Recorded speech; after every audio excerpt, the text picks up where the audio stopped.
চলে এলাম আরও একটি নতুন ব্লগ নিয়ে। এটা ছিল 30শে এপ্রিলের কাজ। সময় মতো আমি আর মা দুপুর 1টা নাগাদ বেরিয়ে পড়েছি। ওই কাঠ ফাটা রোদেতে যাচ্ছি ব্রাইডকে রেডি করতে। কি করব, যেহেতু যেমন টাইম দেওয়া ছিল টাইমের মধ্যে তো আমাকে যেতেই হবে। তো ব্রাইডের বাড়ি পৌঁছে খুব গরম হচ্ছে, বুঝতেই পারছো ওই দিন যা গরম পড়েছিল, বাপ রে বাপ। এই দেখো, এই যে গাছগুলোটা ব্রাইড নিজে হাতে তৈরি করেছে, কি সুন্দর লাগছে না?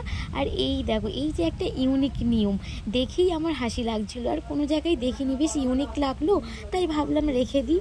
এটা ছিল ব্রাইডের দিদি আর জামাইবাবু কি না ঝাল বাটছে, আর অন্য একজন এসে ছাতা ঘোরাচ্ছে, মজাদার না? আর এটা ছিল ব্রাইডের বিয়ের আসর। কেমন লাগছে বন্ধুরা? আমার তো বেশ ভালোই লাগছে। ওই যে দুপুর 2:30 টাইম দিয়ে ব্রাইড আমার কাছে এসে পৌঁছেছে বিকেল 4:30-র সময়। আর এসে বলছে কি জানো, 6টার মধ্যে রেডি করে দিতে হবে। বলো তো এইভাবে হয়? তারপর আবার ব্রাইডের দিদি এসে বলছে আমাকে ওরই আগে পার্টি মেকআপটা করে দিতে হবে, মানে ব্রাইডের আগে ব্রাইডের দিদিকে রেডি করে দিতে হবে। বলো তো কেমন? তাও আবার 6টার মধ্যে। তবে আর কি, কথা মতো ব্রাইডকে ফেলে রেখে ব্রাইডের দিদিকে রেডি করতে শুরু করলাম। আই মেকআপটা প্রায় ডান বললেই চলে, এরপরে আমি বেসটাকে রেডি করছি। তো এখানে আমি ব্রাইডের দিদিকে মেকআপটা করে নিচ্ছি, বেসটা বসিয়ে দিয়েছি। তারপরে আর কি, এবারে ওর আমি হেয়ারস্টাইলটা করছি। হেয়ারস্টাইলটা না ও একটু কার্ল করতে চেয়েছিল সামনে, তো ওর কথা মতো আমি কার্ল করে দিচ্ছি। আর সেই ফাঁকে ব্রাইড কী করছিল, খুব তো গরম পড়েছিল ওই দিন, ও একটু হাওয়া খেয়ে রেস্ট নিয়ে নিচ্ছিল। কি আর করা যাবে, তখন ওর ব্রাইডের আমার চুলটা কমপ্লিট হয়ে গিয়েছিল।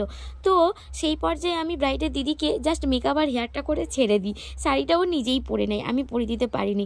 তারপরে আমি ব্রাইডকে রেডি করতে বসে যাই। এই দেখো, ব্রাইডকে মেকআপ করা আমি শুরু করে দিয়েছি।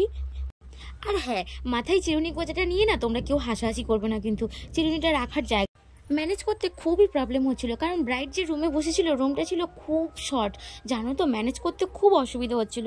তো কি করব, তাড়াহুড়ো করে মাথাতেই গুজে রাখছিলাম। তো সেই পর্যায়ে আমি ব্রাইডকে রেডি করতে থাকি।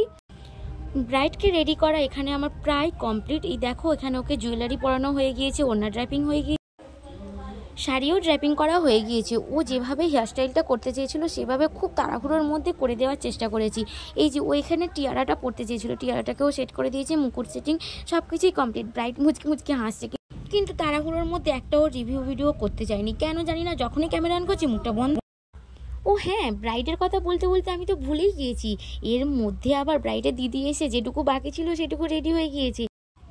ব্রাইড ঠিক এরকমই আমার কাছে একটা আই মেকআপ আর এরকম হেয়ার করতে চেয়েছিল, তো ওকে সেরকমই করে দেওয়ার চেষ্টা করেছি। ও পরে নিজের মুখে বলেছেও যে ওর পছন্দ হয়েছে, কিন্তু ভিডিওতে না ও বলতে চায়নি, কেন জানি না। ভীষণ চুপচাপ ছিল, কিন্তু সামনে হাসছিল। ব্রাইডের দিদিকে যে রেডি করিয়েছিলাম, এই দেখো তার ছবি কেমন লাগছে তোমরা জানিও। বেচারি এতটাই ব্যস্ত ছিল যে আমি ঠিক করে ফটো তুলতেই পারিনি। দুটো লুক কেমন হয়েছে সবাই জানিও। দেখা হবে নেক্সট ব্লগে, সবাই ভালো থেকো।